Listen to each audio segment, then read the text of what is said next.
దేవుని పరిశుద్ధమైన నామానికి మహిమ కలుగును గాక. అదేవిధంగా కూడి వచ్చినటువంటి ప్రతి ఒక్కరు కూడా ప్రభు పేరిట ప్రత్యేకమైన వందనాలు. మరి ఈరోజు దేవుని యొక్క వాక్యము మనం గమనించినట్లయితే,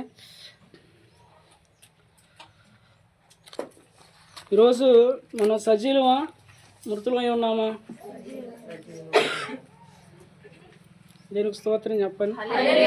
హల్లెలూయా. ఈరోజు మనం సజీవులై ఉన్నామా మృతులై ఉన్నామా? ఎలా చెప్పగలుగుతున్నారు? మనలో ప్రాణము ఉంది కాబట్టి సజీవం అని చెప్తావు. మరి దేవుని దృష్టిలో సజీవమా మృతులమా చెప్పాలి. దేవుని దృష్టిలో సజీవంగా ఉన్నామా మృతులై ఉన్నామా? ఎట్లా చెప్పగలుగుతున్నారు సజీవంగా ఉన్నామా దేవుని దృష్టిలో? సరే, కొన్ని మాటలు మనం చూసుకుందాం పరిశుద్ధ గ్రంథం నుంచి.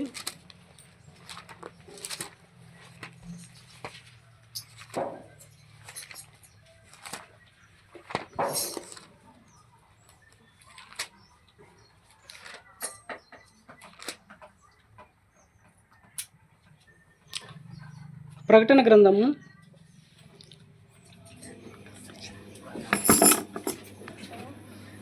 3వ అధ్యాయము. ప్రకటన గ్రంథము 3వ అధ్యాయము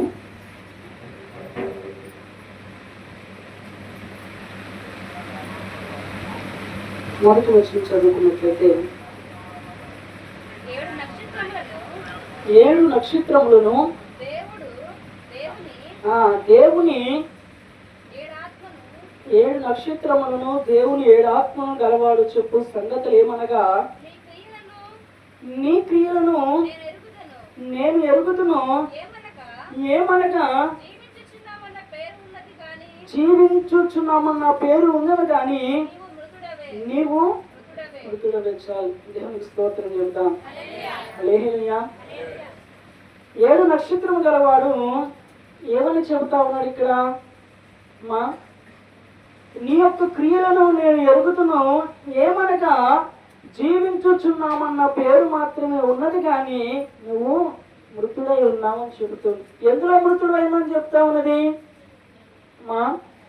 ఉండటానికి సజీవమైనటువంటి లెక్కలో ఉన్నాము కానీ దేవుని పిల్లల ఎందులో మృతుడు అయినావు, ఎందులో సజీవుడు అయినావంటే, దేవుని పిల్లల మృతుడు అంటే ఎవరు అంటే దేవుని అంగీకరించి కూడా దేవుని పిల్లల దేవుని ఆజ్ఞ పాటించక ఉన్నవాడు మృతుడితో సమానం. దేవునికి స్తోత్రం చెబుతాం. హల్లెలూయా.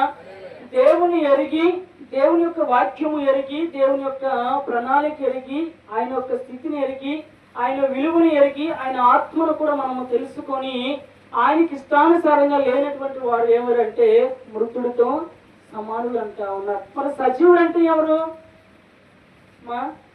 సజీవుడు అంటే ఎవరు? మృతుడు అంటే ఎవరు? అంటే ఇష్టానుసారంగా లేనివాడే మృతుడు. మరి సజీవుడు ఎవరు? ఇష్టానుసారంగా ఉన్నవాడు. అంటే దేవుని అంగీకరించి, దేవుని ప్రియుల దేవుని యొక్క నామములో రక్షణ పొంది, దేవుని యొక్క విలువను తెలుసుకొని, ఆయన శక్తిని తెలుసుకొని, ఆయనకి ఇష్టానుసారంగా జీవించి, ఆయన క్రియల ప్రకారంగా జీవించి, ఇదిగో ఎప్పుడు కూడా ఆయనకి నీతిమంతుడుగా మనం కనబడిన వాడు ఎవరు అంటే వాడు దేవుని యొక్క దృష్టిలో సజీవుడుగా ఉన్నటువంటి సమానం. దేవుని స్తోత్రం చెబుతాం. హల్లెలూయా.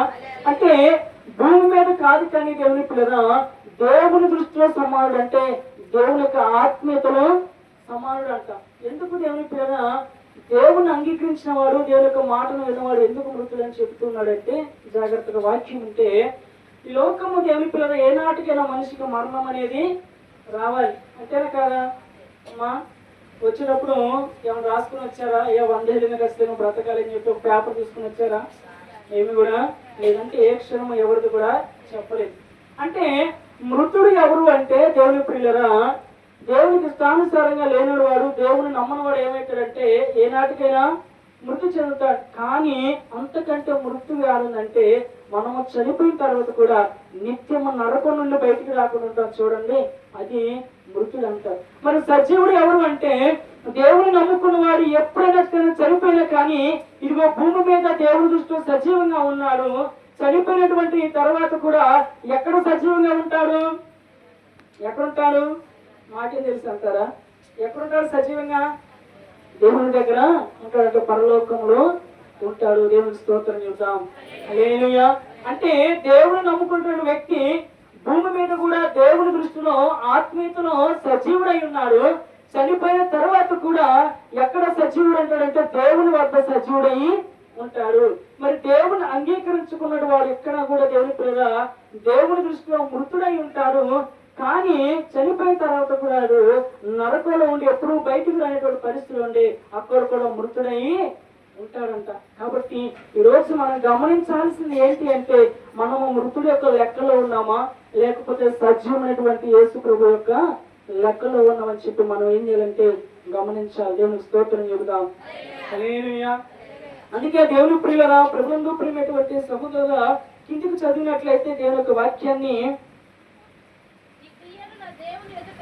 నీ క్రియలు నా దేవుని ఎదుట సంపూర్ణమైనవిగా ఏమైందంట? కనపడి అంటాడా లేదంటాడు ఇక్కడ? నీ క్రియలు ఎవరి ఎదుట? నీ క్రియలు నా దేవుని ఎదుట సంపూర్ణమైనవిగా నాకు కనబడలేదు కనుక జాగరూకుడవై చావనై ఉన్న మిగిలిన వాటిని బలపరచుము. నీవు ఎలా అయితే ఉపదేశము పొందితువో, ఎలాగైతే వింటివో జ్ఞాపకము చేసుకొని ఏం చేయాలంట? దాన్ని గైకొనొచ్చు మారు మనసు పొందముచ్చాలి. ఏమంటాను ఇక్కడ? నీ క్రియలు నా దేవుని ఎదుట ఏమైపోయినాయి అంట? కనబడలేదని చెబుతూ ఉన్నాడు. అంటే ఇక్కడ కింద కూడా చెబుతూ ఏమన్నాడంటే ఇదిగో నువ్వేవైతే వింటావో, నువ్వేదైతే చదువుతున్నావో, నువ్వేదైతే చూస్తా ఉన్నావో, నువ్వైతే ఏ బోధనైతే వింటా ఉన్నావో వాటిని బట్టి ఎప్పుడు కూడా వింటూ ఏం చేయాలంటే మారు మనసు పొందమని చెబుతూ ఉన్నాడు. దేవుని స్తోత్రం చెబుతాం. హల్లెలూయా. ఇంకా కిందకి ఏమని చెబుతున్నాడంటే అక్కడ దేవుని ప్రియరా, నీవు కొందరు ఏం చేయమన్నాడు ఇక్కడ? బలపరచమని చెబుతున్నాడు. ఏమన్నాడంటే ఇదిగో చావునై ఉన్న మిగిలిన వాటిని ఏం చేయాలంట? బలపరచమని చెబుతూ ఉన్నాడు. కాబట్టి దేవుని ప్రియులుగా, ప్రభునందు ప్రియమైనటువంటి సహోదరులుగా ఆఖరిలో ఒక మాట చెబుతా ఉన్నాడు. ఏమన్నాడంటే నువ్వు విన్న వాటిని లేకపోతే నీకు బోధించిన వాటిని నువ్వేదైతే చూస్తున్నావో వాటన్నిటిని బట్టి ఏం చేయమన్నాడంటే జాగరుడవై ఉండి నీడలా ఏమన్నాడు? దేవుని ప్రియులుగా నీవు మారు మనసు పొందమని చెబుతూ ఉన్నాడు. మనం ఎప్పుడు కూడా చెబుతూ ఉంటాం మారు మనసు పొందాలి, రక్షణ పొందాలి అని చెప్పి మనం చెబుతూ ఉంటాం. మరి మారు మనసు పొందినటువంటి వ్యక్తి ఎలా జీవించాలి? ఎలా జీవించాలి? కొన్ని మాటలు మనం చూస్తే దేవుని పిల్లగా యోహాను సువార్తలోని 3వ అధ్యాయము 3వ వచనం నుంచి మనం గమనిస్తే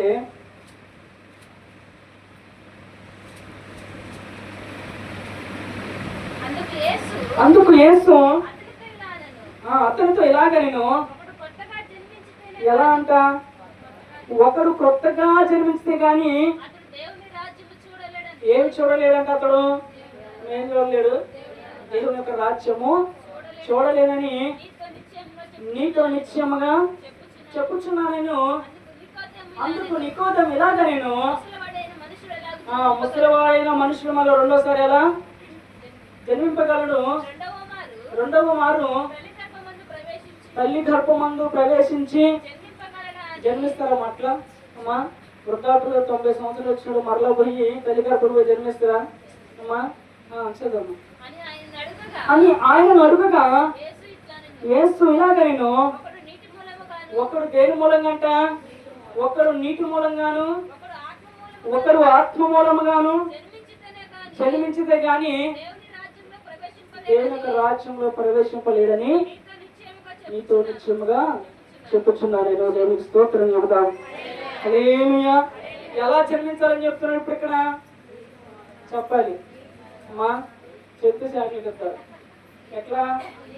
ఒకడు నీటి మూలముగాను ఆత్మ మూలముగాను జన్మిస్తే గాని పరలోక రాజ్యము చూడని చెప్తారు. అయితే ఇప్పుడు చదువుకున్నటువంటి విషయంలో మనం గమనించింది ఏంటంటే నీటి మూలముగాను ఆత్మ మూలముగాను జన్మించాలని చెప్తున్నాడు. అయితే ఇప్పుడు జన్మించినటువంటి వ్యక్తి మొదట్లో ఎట్లుంటాడు చెప్పండి? ఇప్పుడు తల్లి గర్భంలో జన్మించాడు అనుకోండి, ఆ పిల్లవాడు ఎట్లుంటాడు? లేచి నీళ్ళు ఎత్తడా, లేచి ఏదైనా చేత్తడా? మరి ఎట్లుంటాడు? వినాలి దయచేసి వాక్యం. ఎట్లుంటాడు అమ్మా అంటే తన యొక్క నడవడికి వచ్చే విధంగా, తన యొక్క స్థితి వచ్చే విధంగా, తన యొక్క సామర్థ్యం పనిచేసుకుని వచ్చే విధంగా, తన వయసు వచ్చేంత విధంగా, తన పని తను చేసుకుని వచ్చే విధంగా ఎవరి దగ్గర ఉంటాడు అమ్మా? తల్లి దగ్గర ఉంటాడు. తల్లి యొక్క పాలు తాగుతాడు. అంటే ఏమి కూడా చేయలేడు. చేస్తాడా అమ్మా? అయితే దేవుని ప్రియుల పుట్టినటువంటి వ్యక్తి యొక్క జీవితం ఇంకా చాలా ముందు ఉంది. అంతేకాని పుట్టంలోనే నేను అది చేస్తాను, నేను ఇది చేస్తాను వింటున్నారు వాక్యం. నేను అది చేస్తున్నాను, నేను అది చేస్తాను, నేను ఇది చేస్తాను, నేను పలానా పని పోతా, పలానా కొట్టుకాడికి పోతా, ఆడికి పోతా, ఏడపోతా అని చెప్పి అన్నాడు అంటాడా? ఎందుకంటే తన స్థాయి, తన స్థితి, తన వయసు ఇంకా రాలేదు. అయితే ఇక్కడ కూడా ఏమంటాడంటే ఆత్మీయతలో నీటి మూలముగాను, తర్వాత మారు మనసు ఆత్మ మూలముగాను జన్మించినప్పుడు ఎట్లా ఉంటారు చెప్పండి? అయ్యో మాకు కూడా ఎంత వయసు వచ్చిందిగా, ఇప్పుడు మేము కూడా పని చేస్తున్నాం. అంటే మీకు అర్థమైంది నేను చెప్పే వాక్యం అమ్మా? అంటే పుట్టిన పిల్లవాడికి ఏమీ కూడా తెలియదు. అయితే ఇప్పుడు ఆత్మ మూలంగా మనం ఏం చేస్తాము? బాప్తిసం తీసుకున్నాం కాబట్టి ఇప్పుడు మనం ఏమైందంట? దేవునిలో జన్మించిన వాడము. దేవునికి స్తోత్రం చెబుదాం. హల్లెలూయా. ఇప్పుడు మనం ఏమైనాము? నీటి మూలంగా బాప్తిసం పొందిన వాడు మనము, తర్వాత ఆత్మ మూలంగా మారు మనసు పొందినటువంటి మనము ఇప్పుడు ఎవరితో సమానము? చిన్నపిల్ల వాళ్ళతో సమానం. అంటే దేవుని పిల్లల ఇప్పుడు మనము పాలు తాగేటువంటి వయసులో ఉన్నటువంటి వారము. చిన్నపిల్లలు ఎలా అయితే పాలు తాగుతారో ఇప్పుడు మనము దేవుని పిల్లల ఎటువంటి పాలు అంటే దేవుని యొక్క వాక్యం ఎటువంటి అంటే ఇదిగో గుడ్డివాడు బాగుపడ్డాడంట, రక్తగల స్త్రీ బాగుపడదంట, లేకపోతే ఇదిగో బైబిల్లో పలానా వాళ్ళు ప్రార్థన చేశారంట అనేటువంటి విషయాలు మనకి తెలుస్తాయి. కానీ లోపలికి వెళ్ళి దేవుని పిల్లల వాక్యంలో మర్మాలు చెబితే అర్థమైతయా? వినాలి దయచేసి కొద్ది నిమిషాలు. అర్థమైతయా అమ్మా? దావీదు అడుగు యుద్ధం చేసినట్ట, ఏడవ యుద్ధం చేసినట్ట, లేకపోతే అలా చేసినట్ట, ఇలా చేసినట్ట అర్థమైతయా? ఎందుకు అర్థం కావు మనకి? ఇప్పుడు మనం ఏ వయసులో ఉన్నాం? వార్ధక్య వయసులో ఉన్నాం. దేవునికి స్తోత్రం చెబుదాం. హల్లెలూయా. అంటే మనము దేవుని పిల్లల ఎటువంటి వాక్యానికి మనం ఎలా ఉంటామంటే బాగుపడ్డటువంటి స్వస్థత వాక్యాలకు మనము దేవుని పిల్లల మనస్సును ఈ సమయంలో ఉంచుతాము. కానీ మరమటువంటి విషయాలు మనకి వాటికి అంతగా మనసు పెట్టడానికి ఇబ్బందికరం. అంటే మనము దాన్ని స్వీకరించడానికి దేవుని పిల్లల ఇంకా అంత వయసులోకి మనము రాలేదని దేవునికి స్తోత్రం చెబుదాం. హల్లెలూయా. అంటే దేవుని పిల్లల మనము ఇంకా ఎదగాల్సినటువంటి సమయం ఉంది. మనము ఇంకా ఎదిగి దేవుని పిల్లల దేవుని ఆత్మీయతలో ముందుకు పెట్టినటువంటి సమయం ఉన్నది. దేవుని పిల్లల ప్రభునందు ప్రియమైనటువంటి సహోదరులుగా మనం ఇంకా ఎదిగి దేవుని పిల్లల మన వంశాన్ని కూడా అందులోకి తీసుకురావాల్సినటువంటి సమయం ఉంది. అంతేకాని ఇప్పుడు మనం ఏమనుకుంటాం అంటే అంతా నాకు తెలుసు అనేటటువంటి భావన కలిగి మనము ఇంకా మనకు తెలుస్తామంతా మా పసిపిల్లలటువంటి వారు అంటే ఇప్పుడే దేవుని జన్మించిన వారము కాబట్టి మనం ఇంకా ఎదగాలి. దేవుని ఆత్మీయతలో దేవుని శ్రమలు పడాలి, ఇబ్బందులు పడాలి, అనారోగ్య పరిస్థితులు ఎదుర్కోవాలి, కుటుంబ పరిస్థితులు ఎదుర్కోవాలి. అన్నిటిని ఎదుర్కొన్న తర్వాతే మరలా ముందుకు వెళ్ళి ఆత్మీయ స్థితిలో మనం ఎదిగిన వారు వలే ఉంటాం. లేకపోతే దేవుని పిల్లల ఈ వయసులో దేవుని పిల్లల కష్టం వస్తే ఏమనుకుంటామంటే నేను రక్షణ పొందని కదా, బాప్టిజం తీసుకున్నాను కదా, ఇంతలోకి నాకు ఈ సమస్యలు వచ్చి పడ్డాయి, ఇంతలోకి ఇటువంటి బాధలు వచ్చి పడ్డాయి, బలహీనత నాకే రావాలటువంటి ఆలోచన మనకు ఎందుకు వస్తున్నటువంటి ఆలోచన? మనం ఇంకా పసిపిల్లల వారు ఉన్నాం కాబట్టి మనకేమి అర్థమో కాదు. కానీ బైబిల్లో పెద్ద పెద్ద భక్తులు కూడా మరి ఎందుకు ప్రాణాలను అర్పించారు అంటే వారికి దేవుని విలువ అంటే ఏంటో తెలుసు కాబట్టి. అందుకని వారు ఎదిగారు దేవుని పిల్లగా. దేవుని ఆత్మీయతలో, దేవుని భక్తిలో, దేవుని యొక్క నీడలో, దేవుడు చేసిన గొప్ప కార్యములలో వారు సమస్య వచ్చినా ఎదుర్కొంటూ దేవుని పిల్లలు ఎదిగారు కాబట్టి దేవునికి ప్రాణాలు ఇవ్వటానికి కూడా సిద్ధపడ్డారు. కానీ మనకు అర్థం కానిటువంటి విషయం ఏంటంటే, నేను బాప్తిసం పొందిన, మారు మనసు పొందిన, ఏంటి ఇంకా నాకు బలహీనతలు అనేవి వచ్చేవి, ఎందుకు ఈ సమస్యలు నాకే వచ్చి నా కుటుంబానికి ఇవంతా ఎందుకు రావాలి అని అన్నటువంటి ఆలోచనకు వస్తే, అప్పుడు మనం ఎంతటి వారు పసిపిల్లలు వారే ఉన్నాం. కాబట్టి మనకు దేవుని పిల్లగా ఇంకా సరైనటువంటి భక్తి అవగాహన లేదు. దేవునికి స్తోత్రం చెబుతాం. హల్లెలూయా. అందుకని దేవుని పిల్లగా మనం పుట్టినటువంటి వ్యక్తులము ఎలా ఉన్నామంటే పసిపిల్లల వారి వలె మనము ఉన్నాము. కాబట్టి ఈ పసిపిల్లలటువంటి వయసులోనే దేవుడు కార్యం చేయలేదని చెప్పి వెనుదిరిగి చాలా మంది పోతుంటారు లేదా మా పోతారా లేదా? దేవుడు నా కార్యం ఏమి చేయలేదని చెప్పి ఎనికిపోతారు కూడా. అంటే వారు దేవుని పుట్టారు కానీ దేవుల్లో, కానీ ఇంక ముందుకు వెళ్ళడానికి వారికి ఇష్టం అనేది ఎందుకు లేదంటే మధ్యలో ఏమడ్డు పడుతున్నాయి? సమస్యలు, శోధనలు, బాధలు, ఇబ్బందులు అనేవి ఎదురుపడుతున్నాయి. భూలోకంలో దిగుతుగా ఒక ఇంట్లో సమస్య లేదని చెప్పగలుగుతారా అమ్మా? చెప్పగలుగుతారా? అందరి ఇంట్లో సమస్య అనేది ఉన్నది. కానీ దేవుళ్ళలో పుట్టినటువంటి వ్యక్తి దేవుని పిల్లగా ఏ కార్యమైనా సరే చేసుకోవడానికి ఎంత శోధనైనా ఎదుర్కొని వెళ్ళగలిగితేనే ఆత్మస్థితిలో ముందుకు వెళ్ళగలుగుతాం. లేదు అంటే ఇది ఎప్పుడు పసిపిల్లల వల్ల అక్కడే మనము మిగిలిపోతూ ఉంటాం. దేవునికి స్తోత్రం చెబుతాం. హల్లెలూయా. కాబట్టి దేవుని పిల్లగా దేవుని యొక్క బాప్తిసం తీసుకున్న తర్వాత దేవునిలో పుట్టినటువంటి నీవు నిజంగా మృతుడై ఉన్నావా, లేకపోతే నిజంగా సజీవుడు అయి ఉన్నావా, లేకపోతే దేవుని యొక్క అడుగుచాలలో బ్రతికే విధంగా ఉన్నావా, లేకపోతే దేవుని పిల్లగా ఇదిగో నీ యొక్క మాట ద్వారా, నీ ప్రవర్తన ద్వారా నలుగురిని బలపరిచే విధంగా, నలుగురిని దేవుని యొక్క మందిరాన్ని నడిపించే విధంగా, నలుగురికి దేవునిలోకి నడిపించే విధంగా ఈరోజు మనం ఉన్నామో లేవో దేవుని పిల్లలు నువ్వైనా నేనైనా ఎవరైనా సరే గమనించుకోవాల్సిన బాధ్యత పక్కలకు ఉందంటారా? గుర్తుంది మనకే ఉంది. దేవుని స్తోత్రం చెబుతాం. హల్లెలూయా. అందుకని దేవుని పిల్లల ప్రభువునందు ప్రియమైనటువంటి సహోదరులుగా పరిశుద్ధ గ్రంథంలో మాసితో ఉన్నటువంటి ఒక సంఘం ఉన్నది. ఏ సంఘం అంటది చెప్పాలి అందరూ? ఏ సంఘం అంటది? మాసిదోనియా. ఏ సంఘం అది? ఆ సంఘం అంట ఎప్పుడు కూడా అభివృద్ధి పొందుతూ ఉందంట. ఎందుకు? తినడానికి తిండి లేదు, అయినా అభివృద్ధి పొందింది. దేవుని పిల్లలు కట్టుకోవడానికి బట్టలు లేదు, అయినా అభివృద్ధి పొందుతూ ఉన్నది. వ్యాధులు వచ్చినాయి, బాధలు వచ్చినాయి, సమస్యలు వస్తూ ఉన్నాయి, దేవుని పిల్లల కరువు వచ్చింది, అన్నీ వచ్చినాయి. ఏ రోజు కూడా తినడానికి ఆహారం లేకున్నటువంటి పరిస్థితులు ఉన్నా కానీ ఆ సంఘము దేవుని యొక్క దృష్టిలో అభివృద్ధిగా ఉన్నదంట. ఎందుకు చెప్పండి అమ్మా? అయ్యారు నువ్వేదో చెప్పుకో, మా పని మేము చేసుకుంటా అంటారా అమ్మా? దేవునికి స్తోత్రం చెబుదాం. దేవుని మందిరం విషయాలు అంటే ఆ సంఘం ఎందుకు అభివృద్ధి చెందుతుంది చెప్పండి? కట్టుకోవడానికి వస్త్రాలు లేవు, తినడానికి తిండి లేదు, పిల్లల ఏర్పులు, సమస్యలు, అనారోగ్య పరిస్థితులు, అయినా కానీ దేవుని పిల్లలు ఎందుకు అభివృద్ధి పొందింది ఆ సంఘం అంటే, దేవుని పిల్లల వ్యాధులు వచ్చినా, బాధలు వచ్చినా, ఏది వచ్చినా కానీ ఒక అభ్యంతరం పడదు. కానీ ఇదిగో ఏ సమస్య అయినదాన్ని కానీ ఇవన్నిటిని ఎదుర్కొని రేపటి దినాన్న ఖచ్చితంగా దేవుని యొక్క రాజ్యాన్ని మేము చూడాలి. కాబట్టి ఈ క్షణంలో సమస్యలు వచ్చినా, ఇబ్బందులు వచ్చినా, అనారోగ్యాలు వచ్చినా తట్టుకునేటువంటి శక్తి మాకున్నది. కాబట్టి ఇక్కడ నశించిపోయినా పర్లేదు, కానీ ఇదిగో దేవుని యొక్క రాజ్యంలో మేము ఆనందంగా ఉంటామని చెప్పి మాసిదోనియా సంఘము దేవుని పిల్లగా ప్రభువునందు ప్రియమైనటువంటి సహోదరుగా దేవుని దృష్టికి ఎప్పుడు నమ్మకంగా జీవించింది, దేవుని దృష్టికి ఎప్పుడు భక్తిగా జీవించింది. అందుకనే దేవుని దృష్టిలో ఆ సంఘము ఘనమైనదిగా ఉన్నదంట. ఏ సంఘమో చెప్పాలి? ఏ సంఘమో? మాసిదోనిటువంటి సంఘం అంట.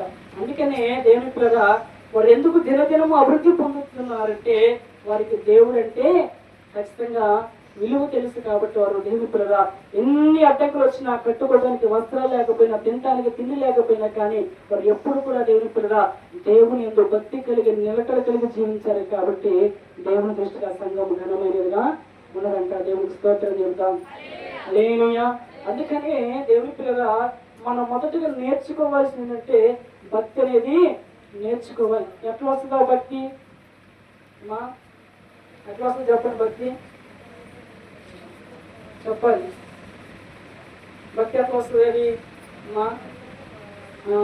దేవుని అంగీకరించాలా, రక్షణ పొందాలా, క్రమంగా దేవుని మందిరానికి రావాలా, వాక్యానికి చెవి అనేది పెట్టాలా, వాక్యానుసారంగా జీవించాలా, నలుగురు నాలుగు మాట్లాడుకున్నా. కానీ చాలా మంది అనుకుంటారు దేవుని పిల్లగా ఈ బైబిల్ పట్టుకొని దేవుని మందిరానికి పోతా ఉన్నారు. యవనస్తులు అనేక మంది అంటా ఉంటే యవనస్తులు ఆగిపోతూ ఉన్నారు. కానీ దేవుని ఇప్పుడు సినిమా బాగలేదనుకోండి, సినిమా బాగలేదని చెప్తారు, పోకుండా ఉంటారా అమ్మా?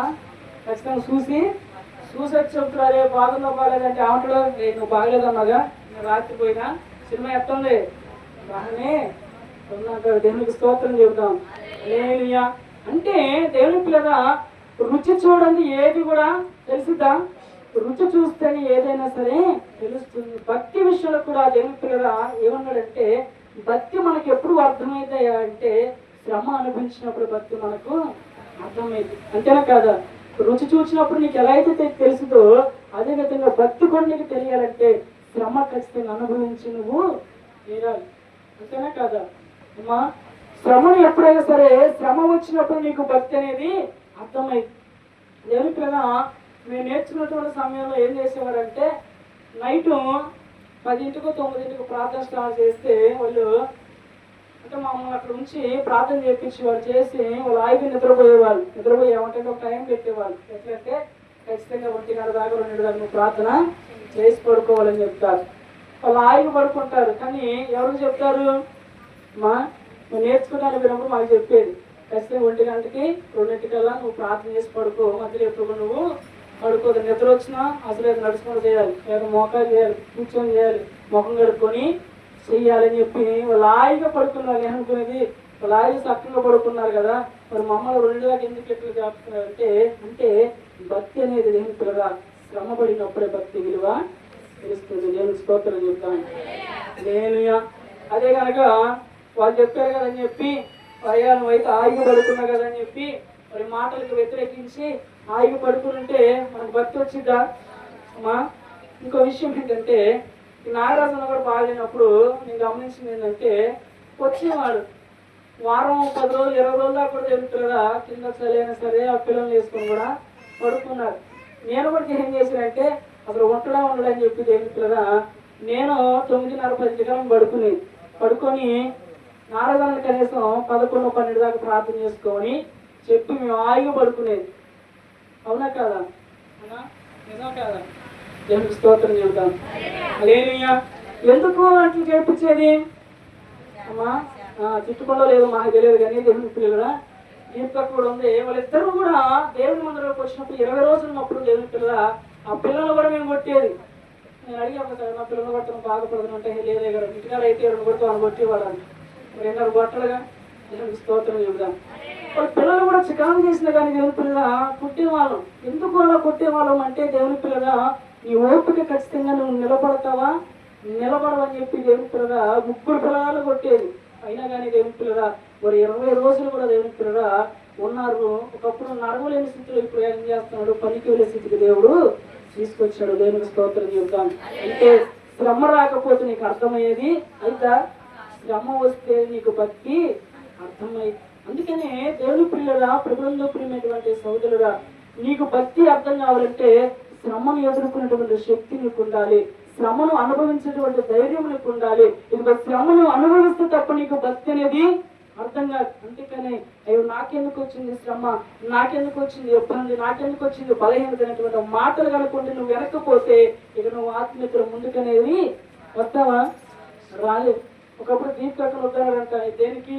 బాప్టిజం అంటే వద్దని చెప్పినారు. కానీ ఇప్పుడు దేవుడిని ఎంతమంది తీసుకొచ్చిండు? మా భార్యని ఉద్దానం కూడా తీసుకొని దేవుడు బాప్టిస్టులకు దేవుడు నడిపించు. అంటే దేవునికి తెలుసు ఎటు నుంచి తీసుకురావాలని దేవునికి అనేది. అప్పుడు వస్తే ఒక్కటే వచ్చేది, నాగరాజన రాకపోయాడు. కానీ ఇప్పుడు ఎంతమంది వచ్చేవాళ్ళు?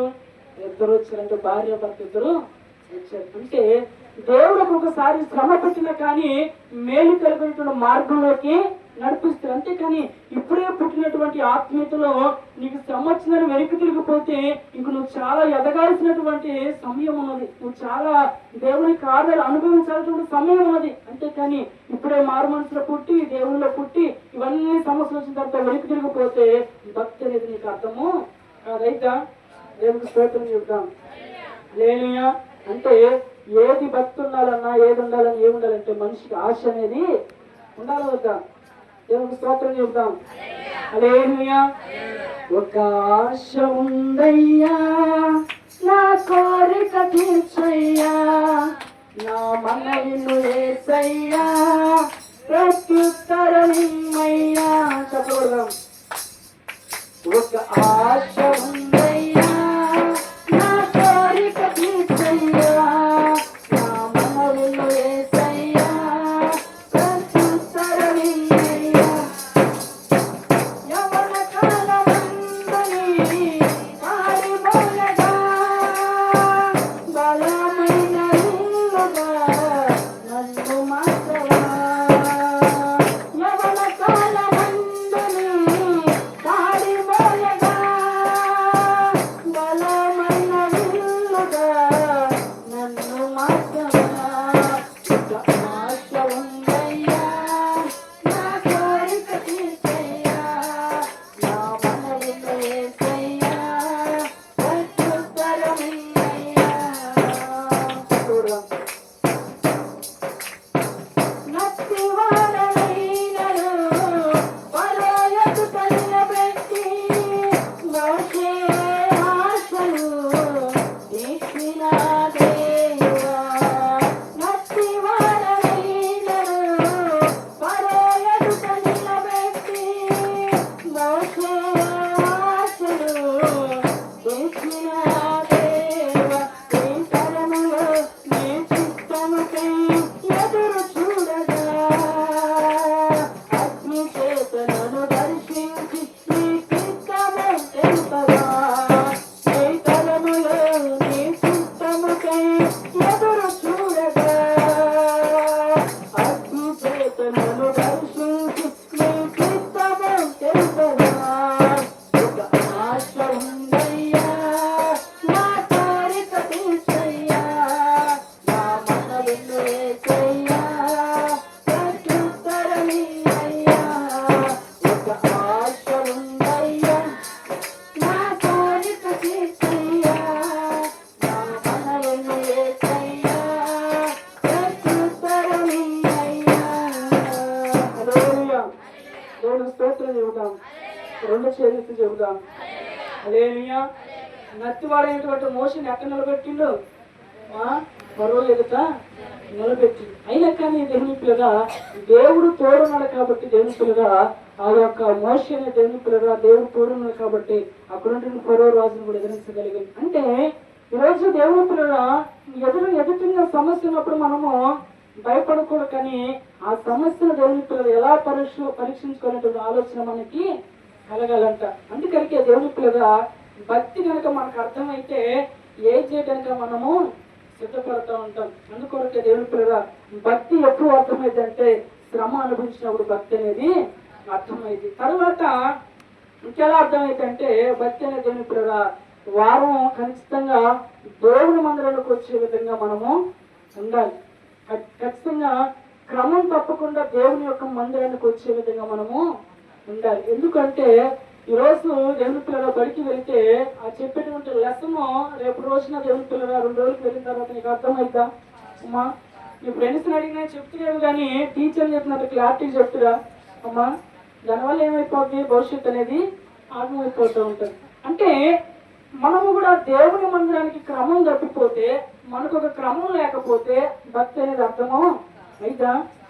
అంటే నీకు భక్తి పెరగాలి అంటే, భక్తి అర్థం కావాలంటే ఖచ్చితంగా దేవుని మందిరానికి క్రమంగా వచ్చేవారిగా మనము ఉండాలి. ఏదైనా పనికి వెళ్ళామనుకోండి, అరగంట ఆలస్యమైన 10 నిమిషాలు ఆలస్యమైన రైట్ ఏమన్నా అంటాడని చెప్పి ఏం చేస్తాం? ఇంటికాడే అమ్మా దాబదాబు నుంచి 2 ముద్దలు తిని ఆ నీళ్ళు లాక్కుంటూ ఉరుకుతాం వరకుమా అమ్మా. అంటే లోకపరంగా నీకు జీతం ఇచ్చేటువంటి రైతు దగ్గర ఎంత భయపడుతూ ఉంటే, అక్కడికి వెళ్ళకపోతే ఎలా అని చెప్పి ఆలస్యం చేయకుండా సమయానికి నువ్వు వెళ్తా ఉంటే, మరి దేవుని మందిరానికి మనం ఎట్లా ఉండాలి అమ్మా? దేవుని ఇప్పుడు రైతు దగ్గర పని చేసుకోవడానికి దేవునికి ఆయుష్ ఇచ్చాడు, ఆరోగ్యం ఇచ్చాడు. మరి అన్నిటిని ఇచ్చినటువంటి దేవునికి మనం ఎంతగానో భయపడుతున్నాం, ఆయన మందిరానికి ఎంతగానో లోపడుతున్నాం మనం అమ్మా. అందుకనే భక్తి అర్థం కావాలంటే ఏం చేయాలంటే క్రమానికి ఖచ్చితంగా దేవుని మందిరానికి వచ్చే విధంగా మనము ఉండాలి. దేవునికి స్తోత్రం చెబుతాం. హల్లెలూయా. తరువాత దేవుని పిల్లగా ఖచ్చితంగా దేవుని దగ్గర మనము ప్రార్థన ద్వారా గడిపే విధంగా మనము ఉండాలి. రోజుకి కొద్ది సమయం అయినా కానీ దేవుని పిల్లగా దేవుని దగ్గర ఏం చేయాలంటే భక్తి అర్థం కావాలంటే అమ్మా భక్తి నేర్చుకోవడానికి మనం ఏం చేయాలా? దేవుని దగ్గర ప్రార్థన ప్రకారంగా మనము అలా గడిపినప్పుడు, దేవునితో సహవాసం చేసినప్పుడు భక్తి అనేది మనకు అర్థమైంది. అవునా కదా అమ్మా?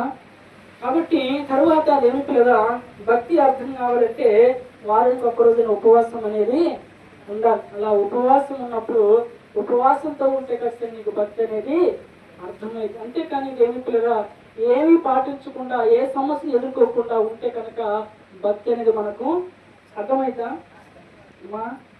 అర్థమనేది కాదు. కాబట్టి అందుకని దేవుని పిల్లగా, ప్రభునందు ప్రేమైనటువంటి సోదరుగా, ఇవన్నీ అర్థమైతే కనుక మనము దేవుని యొక్క దృష్టిలో సజీవులమై మనము ఉంటాం. అంతేనా కాదా?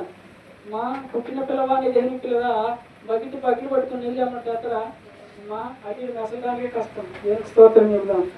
అదేమియా? కాబట్టి మనం కూడా ఇప్పుడు ఎలా ఉన్నామంటే పుట్టినటువంటి పసిపిల్లల వలె, పాలు తాగేటువంటి వయసు వలె మనము ఉన్నాం. ఎక్కడ?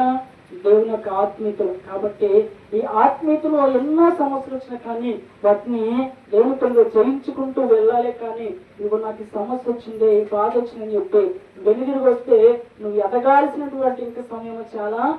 ఎందులో ఎదగాలి అమ్మా? దేవుని యొక్క ఆత్మీయతలో.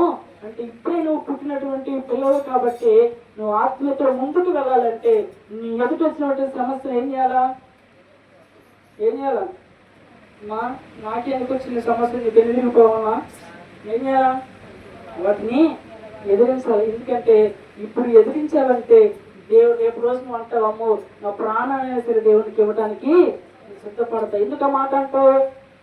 మా దేవుని విలువ నీకు తెలిసింది కాబట్టి. అందుకొరకే దేవుని పిల్లగా ఇప్పుడే పుట్టినట్టు మనము ఇంకా ఎదగాల్సినటువంటి సమయము చాలా ఉన్నది. మన పిల్లలందరికీ నడిపించాలా, మన భర్తల్ని భార్యలందరికీ నడిపించాలా, మన కుటుంబాన్ని నడిపించాలా, అనేక మందిని నడిపించాలి. కాబట్టి ఇప్పుడే కూర్చోబడ్డటువంటి మొక్క వలె నువ్వు ఉంటే కనుక ఎదిగేటువంటి సమయం నీకు ఉంటుందా? కాబట్టి ఎన్ని సమస్యలైనా రానివ్వండి, ఎంత శోధనైనా రావండి, ఒక్కొక్కసారి మనం సాతాను శక్తి చేత శోధించబడతాం. అవునా కదా? దేవుని స్తోత్రం చెబుదాం. సాతాను శక్తి ద్వారా మనం ఏం చేస్తాం? ఒకసారి శోధించబడుతూ ఉంటాం, బలహీనమైపోతూ ఉంటాం, అనారోగ్య పాలైపోతూ ఉంటాం, అన్నీ ఏం చెప్తూ ఉంటాం. కానీ వీటన్నిటిని ఎదిరించగలిగేటువంటి శక్తి సామర్థ్యం మనకి కలిగి ఉండాలంటే ఈ భక్తి అనేది ఖచ్చితంగా నీకు ఉండాలి. ఆ భక్తి కనుక నీకు అర్థమైతే కనుక దేవుని పిల్లగా సమస్య వచ్చినప్పుడు నీకు భక్తి అర్థమైంది. ఎప్పుడు అంటే దాన్ని ఎదిరించినప్పుడు అనుభవం అనేది నీకు ఉంటుంది. లేదని చెప్పి వెనుదిరిగిపోతే ఇక ముందు దేవుని నువ్వు ఎదుగుతా దేవుని పిల్లగా దేవునిలో మనము ఎదగలేదు. అందుకని ఇప్పుడు మనం ఆలోచించుకోవాలి. ఎట్లా ఆలోచించుకోవాలి?